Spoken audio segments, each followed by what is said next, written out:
Yeah, we're not. So people have to realize that Peter and I have already started this conversation long before you, and Of course we did.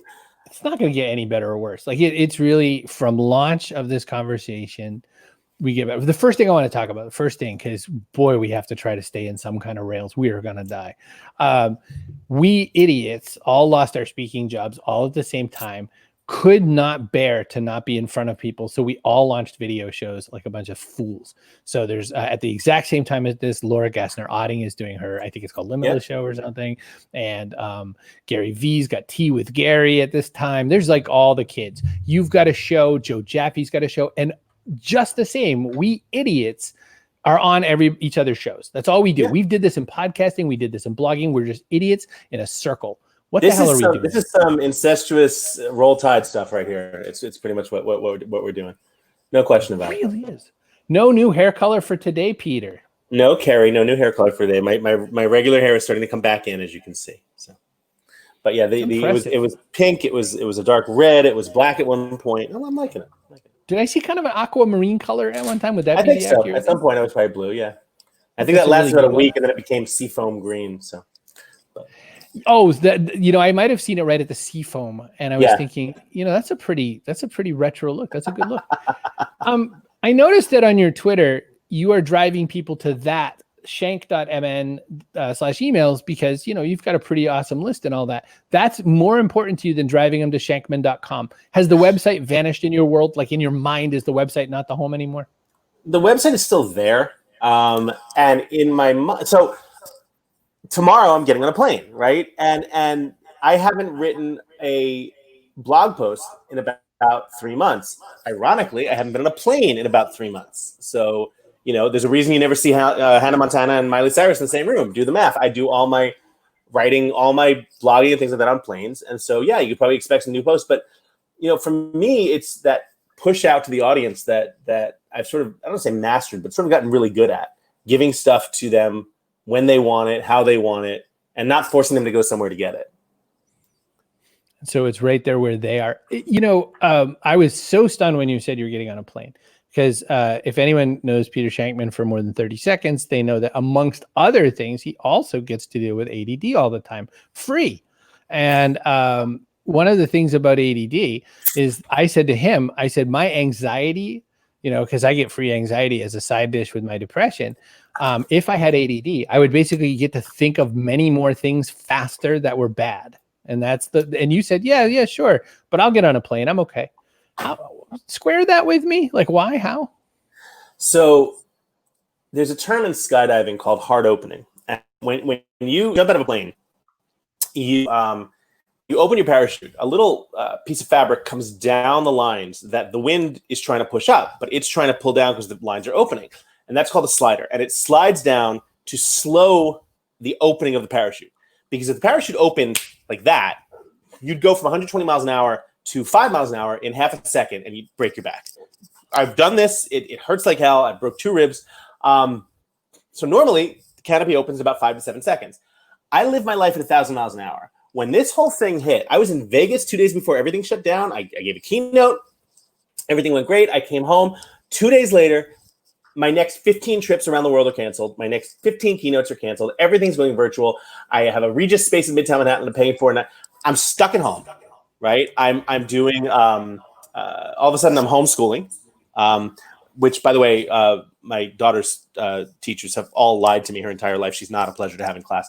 But so everything goes zero, right? I go from 1,000 miles an hour to zero in like half a second. And for someone with ADHD who thrives on the 1,000 miles an hour, and that's how everything processes, this was a massive injury. Call it whatever you want, right? This was messed up for me. And so, I retreated to what I knew, which was my my bike, right? My running. But all of a sudden I'm not working in my office. I'm working 8 inches away. I can touch my fridge, right? That's a problem, right? I don't want to be touching my fridge during the day. I want to not have it here. So it's been hard. And so I've put off as long as I can going to that other happy place where I get all my work done. Out of the 5 books I have, I've written 4 of them on airplanes. And so I'm getting on a plane tomorrow. I'm going to LA. And I'm totally okay with that. I'm in the front of the bus. There will be a seat empty next to me. I'll wear my mask, right? I'll wash my hands. I'm not, I know that places, I'm not going anywhere where they're spiking, right? I'm going to a very remote location in California, in the middle of nowhere. I don't intend to touch anyone or lick anyone, but I can't. I haven't been on a subway in 3 months. I haven't been out of the city, with the exception of going to New Jersey, and yeah, I just need it. So I'll be as careful as I can. I'll take my temperature every day. When I come home, I'll get tested, but I got to do it. You haven't been out of the city with the exception of Jersey. So you've left the planet, but you haven't left the city. It's brutal. Carrie calls you a liar. She thinks what am I lying? Oh, if I'm not licking anyone, because I'm not licking anyone. No, honestly, God, I haven't licked anyone. A waste of a trip, says Morrison. If you're not going to lick anyone, that's just a waste. I get out M&Ms, but no, it's been tough, and so I've scheduled this. Go out Thursday, come back Saturday, but I just got to do it. I got to get out there, and I think I'll feel a lot better once I do. I just keep thinking in my head that all you really have to do is simulate this. Like, can't you, get in an Uber and tell the guy to get out and then just sit in it for a while and then you come back? Go to my Instagram. I recorded a video of me walking on my treadmill with my my roller bag, right? And I'm just walking and I'm taking cell phone calls. I'm doing it for like 10 minutes. I'm like, yeah, excuse me, Mike, coming through on your left, and that made me feel a little bit better. But no, at the end of the day, I got to do it.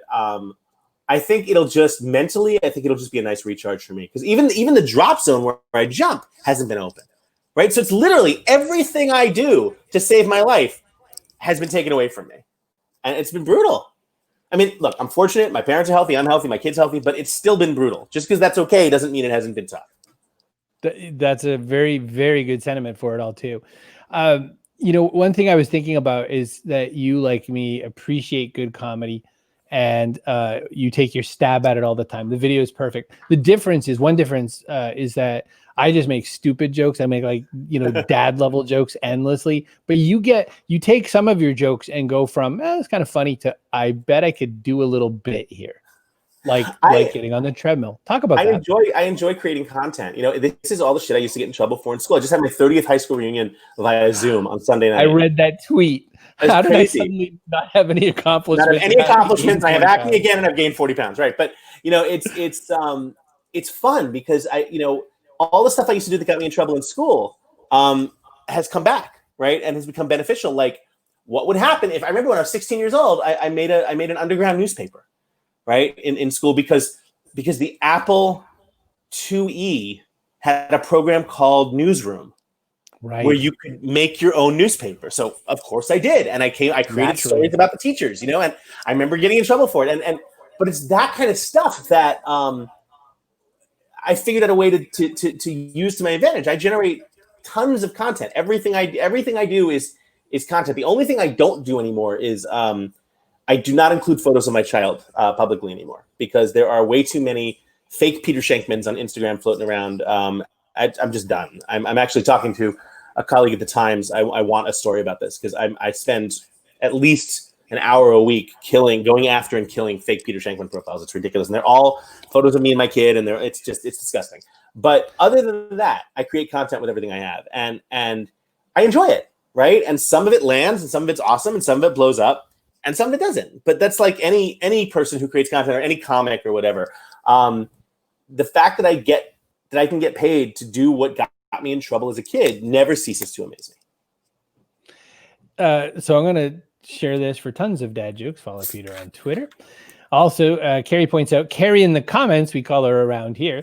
Peter came on Punch Out with Katie Robert and Carrie talking about skydiving, medical tourism, and training for yet another Ironman. So I should mention that. Sure changed. I am training for Highland Net. I'm training for Ironman Kona, which is sort of like the granddaddy of Ironman. It's a 2.4 mile swim, 112 mile bike ride, and a full 26.2 mile marathon, all in 17 hours. This one takes place in Kona, Hawaii, on an active volcano. I'm not very smart, but I'm doing it for the Leukemia and Lymphoma Society, and I'm committed to raising about 150 grand for them, which has become difficult since my top 5 fundraising committals were all travel companies. That kind of got, pushed by, but I'm talking about 40 grand or something. So Shankman.com/Ironman. if you feel like donating a few bucks, because you can't socially distance cancer, unfortunately. So I'm working really hard to help raise some money for them. But yeah, doing an Ironman. They pushed it from, it was supposed to be in October. COVID pushed it to February, so I got a little more time to train and lose weight. But I'm getting stronger, and it's fun. Well, thank goodness you weren't a CrossFitter, because that got shut down. Oh my God. And I never liked them. There was always something. I mean, look, triathlon is a cult, but these guys were like an evil cult. There was something about CrossFit that was just an evil cult, right? Like I went to a couple and it was just like, I felt like, okay, I couldn't climb the entire rope. So my life was valued less than the other people. I never got into CrossFit. It was never a thing, but I like triathlon because my logic is like, why should I suck at one sport when I can suck at three, at the same time? And I've always thought that I could swim, that I could bike, that I could run. I could just be a fat ass at all three of them. And it's a lot of fun. But, look, I finished. I don't need to win. I finished. That's enough. That's what I was thinking when you were talking about it. The only thing that would make me even less interested in doing a sporting event was getting to wear tights while I do it. Well, my joke is I will not wear, no matter how cold the water, I will never wear a wetsuit, because taking that thing off fast, trying to get onto the bike, I look like imagine dropping a manatee on a dirt road, right? That is literally exactly what I look like trying to get out of this wetsuit. It's just not a pretty picture. Chloe, it's shankman.com/Ironman. But yeah, it's so no wetsuit. And it's funny, spandex is one of those things that I talk about when I speak. The premise of I talk about having an audience is a privilege, right? It's not a right. No one's born with the right to having an audience. You have to create great content, and then you have the privilege of getting an audience. And it's exactly like wearing spandex. I work out for a year. I train for this race so that one day of the year, I've earned the privilege of wearing spandex for the duration of that race. But as soon as the race is over, I get my medal, and someone comes over to me with a t-shirt. Congratulations, sir. Now can you please put this shirt on? I get that, right? There are very few people in the world who have the privilege, have the right to wear spandex, and I'm not one of them, and I'm fine with that. But no, it's the exact same thing as having an audience. There are a lot of things that aren't privileges, that aren't rights, yet you have to earn them. You and I think almost every speaker we know also secretly, but not at all secretly, loves professional stand-up comics. No Who's the pantheon kind of old time, and who's the guy that or a girl that you still spend some time looking at and go, oh my gosh, I wish I could be this right now? I love going back to the old school Eddie Murphy. Some of the stuff that Eddie Murphy did in the early 80s, from everything, his 80s were his time. Not so much SNL, but when he first went out with Comedian and then Delirious, I got some of my best stuff from watching him and watching his mannerisms and watching how he did everything with from Ice Cream to I'm Funny Falling Down the Stairs, all that stuff. I mean, and then I can recite, and I've done it. I'll get on the bike when I have to do really long rides, and I'll recite every line from Coming to America, just the entire movie by heart, and it gets me through a 2.5 hour ride. I identify, it's funny, I identify with a couple of different comics of today's era based on what they're doing. I don't remember the name of them, but one of them said, when he was talking about food, he goes, I don't stop eating when I'm full. I stop eating when I hate myself. I'm like, I can relate to that. Right. So there are a couple of them out there. There's another one who said, he was talking about how his boyfriend got into triathlon. And so he went to watch him, and the guy finished. He's like, great, we can go home. And he's like, no, we have to wait for everyone else. It's part of the tradition. He's like, there's a 90-year-old octogenarian doing this fucking thing, and I have to wait 7 hours for Father Time to cross the fucking finish line. And that's exactly what it is. So, you find these people. The other guy, there's an Indian comedian who did a very funny bit about you have to be great at Office, you have to be great at Word, Excel, and WhatsApp. Because no matter what you're in an office, there's a group.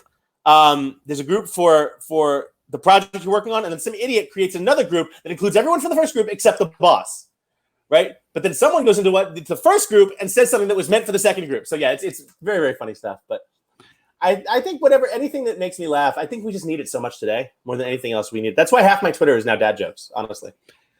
Has to be, really. Did you have a chance yet to watch Dave Chappelle's 846? Because I have a question. It's on my list tonight. Tonight's the first night in a weekend, or first night in a few days on my daughter, so it's tonight actually. Yeah.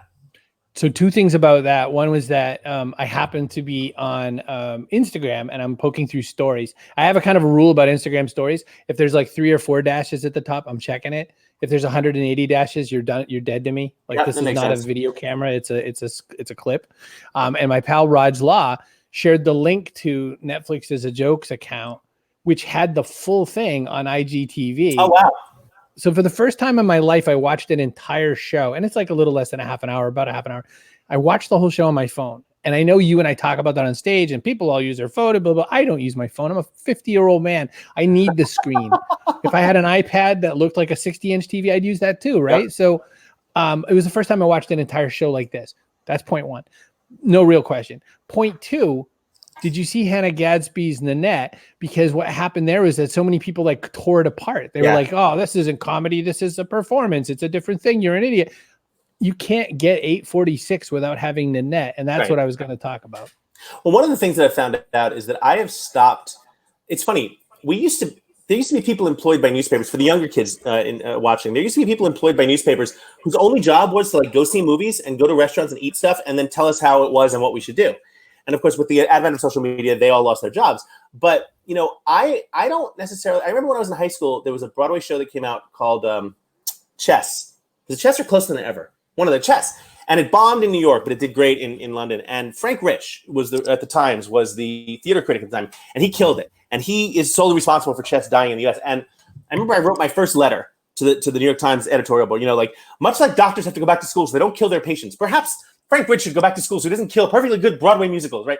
And ever since then, I've never really taken reviewers seriously. And then fast forward to social media, and now I just don't at all. Like I won't even read reviews. If I see something and I like it, great. I don't care what someone else tells me I should think about it. I've just stopped. If I like it for whatever reason. It's just not worth it. It's like reading the comments. It's not worth it. It's not worth it. Listen, I heard that Chess only played for one night in Bangkok. Ha! Nicely done. That makes a heart humble. I will say though, I traveled around the world to see that show, and I will continue to. I've seen it in London. I've seen it in DC. I've seen it in New York. I will go everywhere to see that show. It is my favorite show of all time. That's interesting. I watched a documentary last night in sort of my I can't sleep stupor, and it was called The Show Must Go On, and it was basically Queen after they acquired Adam Lambert. And so I knew this had happened. I didn't care that it happened. It wasn't that interesting. They acquired him. That's funny. Well, you know, put him in as, you know, in lieu of Freddie. So then but it was so fascinating because I was not an American Idol guy. I don't have regular TV, so I didn't watch it there. I was not an Adam Lambert guy. This is going back to you and Chess. He participated from a very young age, born and raised in LA, in musical theater. He realized at a very young age, this is who I am. First rock video I saw of Adam Lambert, I was like, oh, okay, not my guy. But, you know, you go, buddy. Right. When Queen saw him, they were like, oh, dear. Like, we've got to, you know, you can't replace Freddie Mercury, but it's pretty good. It's come close, right. And they brought him on. I know because I know of your legendary Titanic story and, you know, Peter the entrepreneur, Peter the theater goer, Peter the musical theater goer. What's your jam? What's on that musical playlist that I don't know and don't expect to be there? So I should preface this: 22 years of classical vocal training. Okay, which very few people know. Went to high school of performing arts. Graduated with Marlon Wayans and Omar Epps. Jennifer Aniston was a year before me. Adrian Brody was a year after me. And I used to wear that as a badge of honor. Like I went to high school performing arts, and then Nicki Minaj in 1997 announced that she graduated LaGuardia and just fucked it up for everyone. But prior to that, but you know, for me, Broadway was a savior for me. Broadway saved me countless times growing up, and my training mix. I'll share a link to my iTunes workout mix. It has everything from it has a ton of Broadway. It has jazz. It has house music. I mean, it is 300 songs big, and it has everything from remixes of Michael Jackson, right, all the way to a techno version of Phantom of the Opera. But then, you know, musicals that didn't actually make it, like a couple of songs from the Broadway version of Footloose, or the Broadway version of Catch Me If You Can, which was pretty much horrible. But one or two amazing songs have come out of these things, right? There are so many songs that would never otherwise make it.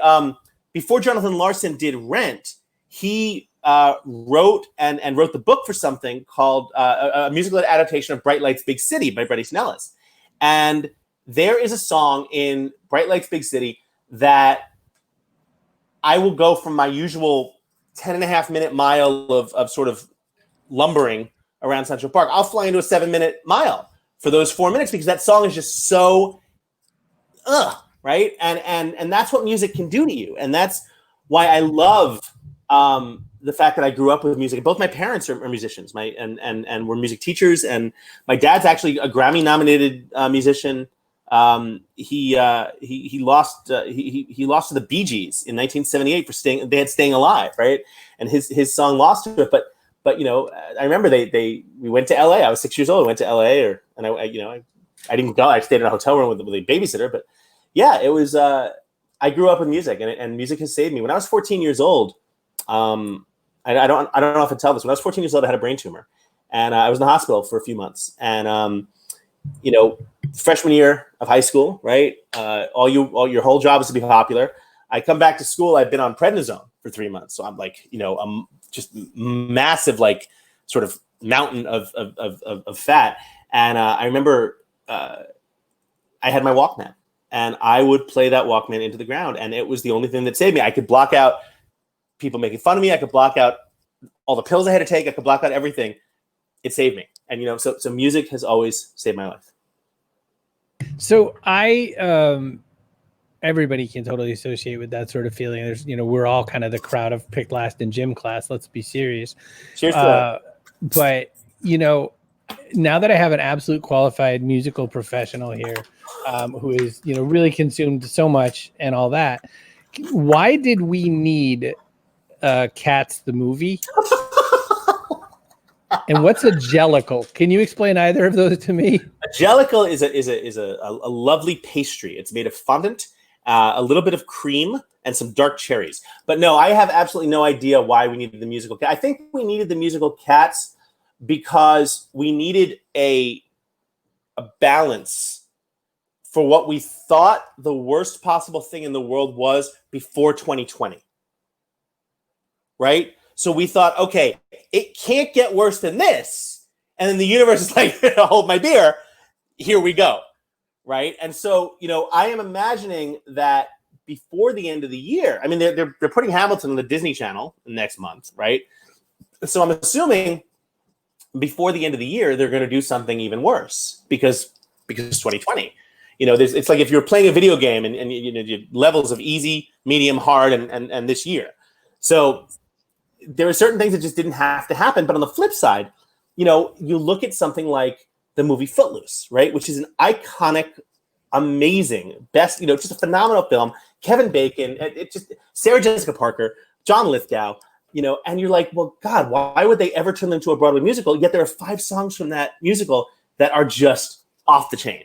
So you occasionally find the gems. There was absolutely no gems in Cats, but in Cats the movie. But occasionally you'll find something good in something that doesn't need to be. It's kind of like I think it was a Family Guy joke where he was a doctor and a scientist. And the scientist says, well, we don't play God, and Peter Griffin says, well, tell that to your octoparrot. It's like, but it's true. Sometimes you create these things and you're amazed at what comes out of them. And I think that's also why I constantly create content. You never know what you're going to get. I'll send that. I'll post the. I'll find the iTunes playlist list right now. Yeah, I'll put it in the chat. So if you're not already following Peter Shankman on Twitter, make sure you do that, because I'm certainly not going to do what Todd said. Edit a video. What is this? 27. You absolutely are right about 2020. All I really think is that there's going to be a quick reboot of Cats in 2020, like in November. Jason Derulo's got to go like, guys, wait, I got it this time. Hang on. I think I got this figured out. Just frightening. Peter just said off the chain, people. Just didn't want you to miss that. My occasional words. But Andrew Lloyd Webber deserves better than Cats. Copy link. All right, here is the link from. Why can't I put this link in? Hang on. Here is the. Oh yeah. Don't ask a guy with ADD to do tasks. He's going to do the task. I'll put the comment in somehow. I'll add it. Oh my gosh. How many people with ADD does it take to change a light bulb? Let's go play golf. Yeah. This is, I love my shirts like that. I call it ADOS. I have attention deficit. Ooh, shiny, which is my line. But no, I wore this shirt deliberately based on, it's a bear saying, yeah, I'm into fitness, fitting this whole pizza in my mouth. So that's sort of. That's so weird. I'm wearing very similar underwear. That's my endless joke is someone will say something about their shirt. I'll say it's about my underwear, the world thing. Same haircut, says Bob. Yeah, you know what that haircut is? A wall trimmer at the very beginning of COVID. That's what my haircut is. Whatever. That's how it went. Here is my iTunes mix. There, enjoy it. See how you are. All right. Listen, it is time for yet another 90-degree segue. Peter, what is interesting to you in the lands of the business right now? What are you tracking that you've been champing at the bit? You've been sitting in your house going, put me in the game, coach, put me in the game. You've been pacing like a tiger in a glass cage. It's a very beautiful glass cage. What now? I'm looking for a return of Friendster. No, that's not true. I think that a couple of things I've noticed. So we're looking at as a futurist. So one of the jobs I have, quote unquote, is I'm a futurist for Epic Marketing, a wonderful agency here in the U.S. And one of the things that I'm talking to them a lot about is to understand that what things are happening right now that are going to lead to massive changes in the next 10 years, right? Not so much as, okay, we're going to come out of COVID. What's going to be different? Let's not look at what's going to happen in 30 days. Let's look at where we are in 10 years and how do we start preparing for that now, right? So in New York City, for instance, there's going to be a dearth of commercial real estate available. I mean, there's going to be a massive amount of, why should, HSBC, rent out or own 8 buildings in Manhattan when 90% of the workforce can work remotely, right? I think we're going to see a lot of, everyone's like, oh, the trade show industry is going to die. No, it's not. It's just in the U.S. It's a $3.2 billion, $1.2 trillion industry.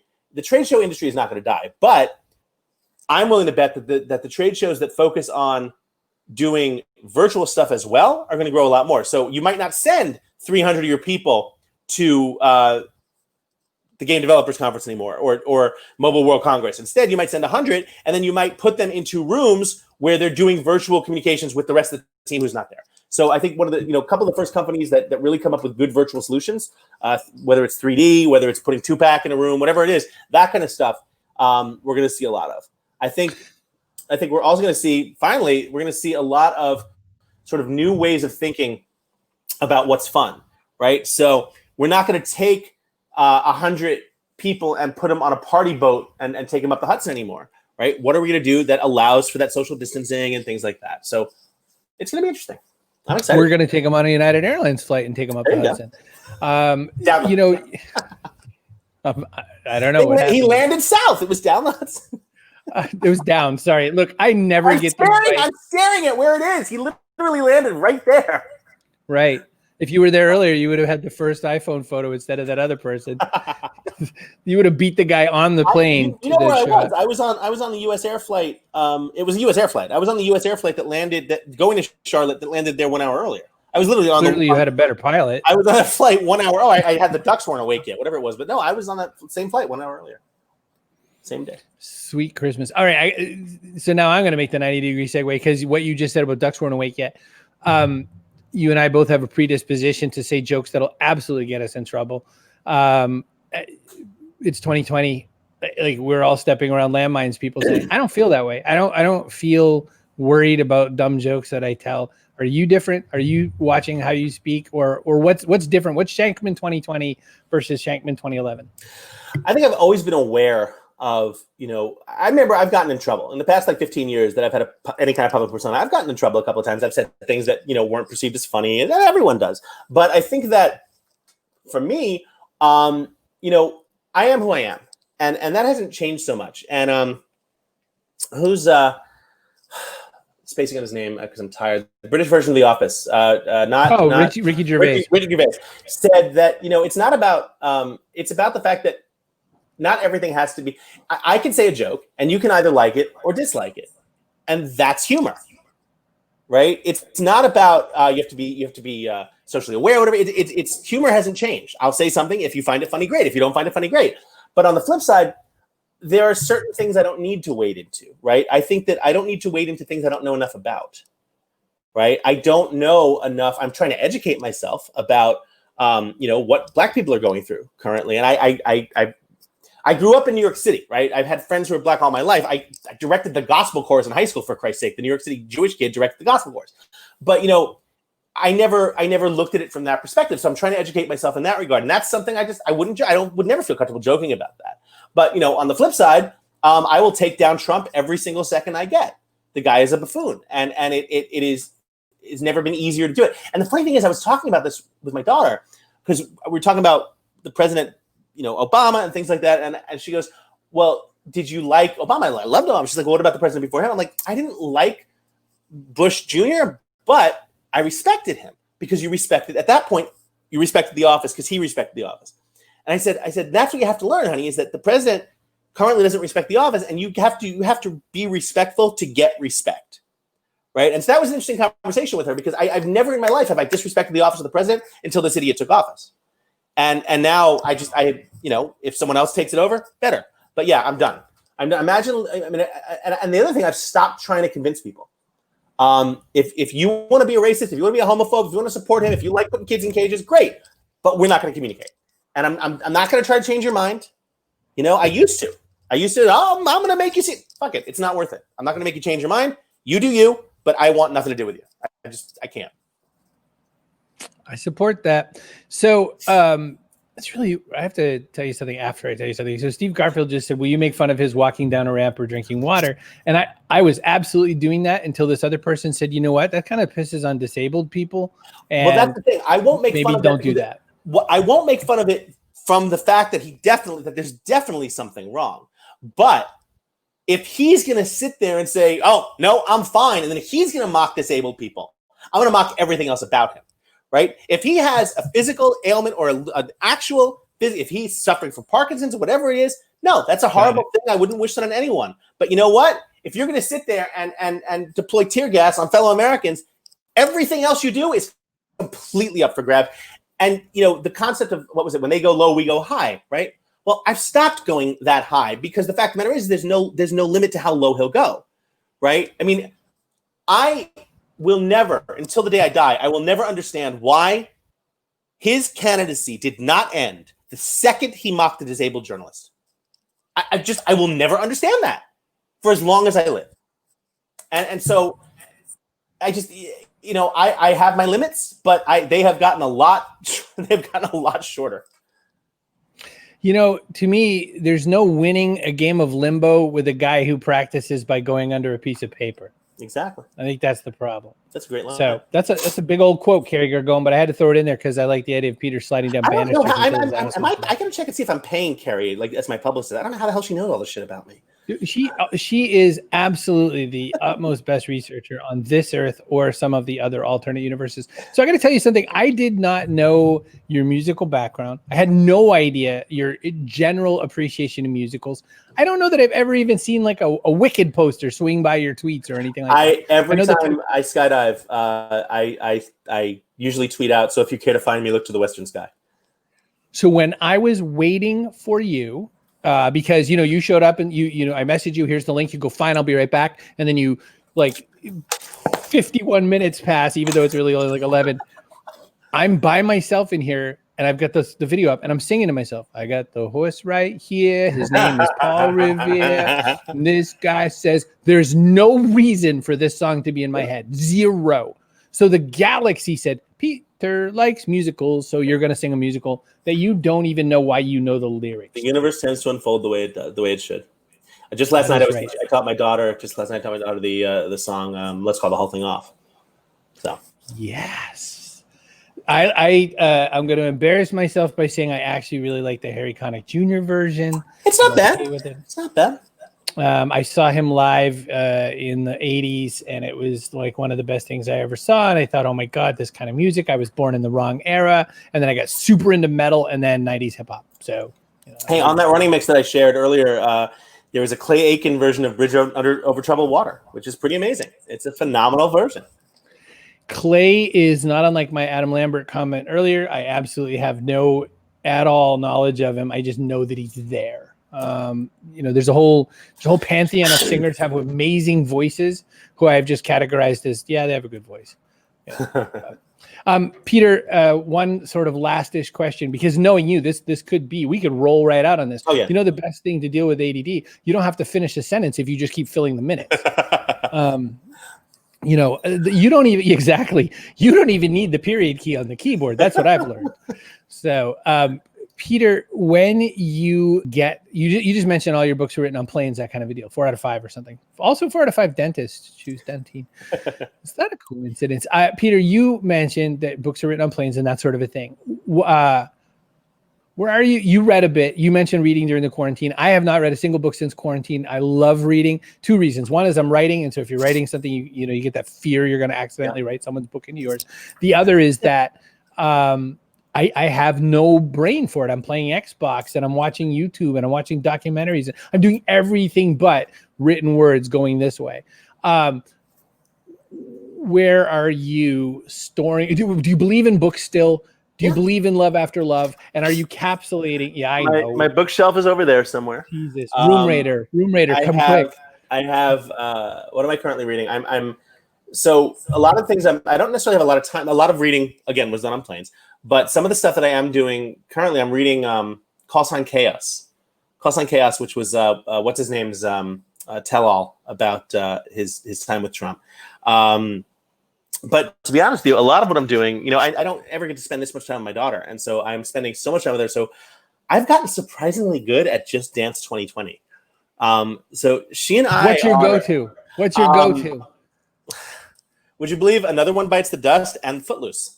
See, look at this. Everything's a circle. My two kids who think exercise is absolutely a swear word have mastered the best possible level. I don't remember what the numbers mean, but 5 stars. Like, Grand Wizards of the Clan or something. That's them. At Ra Ra Rasputin. Nice. Okay. Yeah. It's their mom's fault. I don't like the song. I told her the only song she's never allowed to, they have Baby Shark on there. So she's just not allowed to play that, but everything else she could play. I think Baby Shark is what summoned Donald Trump. It's very possible. The either that or the rain dance from what was Psy's song? Gangnam Style. Gangnam Style, right? The rain dance actually summoned all the stuff we're into now. Yeah. By the way, weird pop culture moment. Britney Spears, her tweet is who turned me on to Psy Gangnam Style. Really? All I think when I think that is I could die now. I'm okay. My life. My bellwether was Britney Spears. So my Jew friends say, read Hebrew, the words go the other way, and books start from the back. It's so true. I knew you'd appreciate that, Mr. Shankman. It's a strange time to be us, but you came, you saw, you kicked some ass. I get to be on your show. Can you talk just a moment about your show? Yeah. So, one of the things, because God forbid, all of us, as you said, don't start some sort of digital show when we're stuck in our kitchens. I launched something called 20 Minutes in Lockdown, which is exactly the same thing. The only difference is I have a wonderful person named Gabriela Ribeiro who is helping me host it. And so she has a ton of connections. I have a ton of connections. So between the two of us, we're getting some really good people on it. She's actually interviewing a CNN reporter today at 1. So it's always at 1:30. And I do about, 3 of them a week or something like that. And they're really a lot of fun. But that, of course, I still have Faster Than Normal, which is the ADHD podcast. And that's blown past 200 episodes. We've had amazing guests in there. We've had the band Shinedown, who talked all about their depression and their ADHD. I've had Tony Robbins, Seth Godin, Keith Crouch from DocuSign, Dave Needleman of JetBlue. That's been a phenomenal podcast. I've been doing that about 4 years now. So a lot of fun. Man, I need a Gabriella, man, because I got Shankman. Look what I got. I got shanked. I got signed. Yeah, she can do much better from that. Yeah, it's really over. This is the pinnacle right now. I've just peaked. All right. Look, you can get Peter Shankman on the Twitters at Peter Shankman. You can get his awesome email at shank.mn/emails. I absolutely love that link shortener. That is a beautiful thing. Let's see. Out of the way here, I feel like we already have one. It's just happening in the comments. Yeah, absolutely. That's the other show going on. Amazing talk. I'm exhausted listening to both of you. You can all take a nap. You are allowed 40 minutes a nap. Laura, the old school people here. Oh my gosh, it's this way, man. It's this way. Ned, Steve, my God. People hide out. But halfway through every episode of Faster Than Normal, they start talking about bike riding, squirrels, and ice cream. Probably. That's it. That's my note. Love you all. Get out of here. Peter, thanks for being part of the show today. Always a pleasure, buddy. See you, buddy.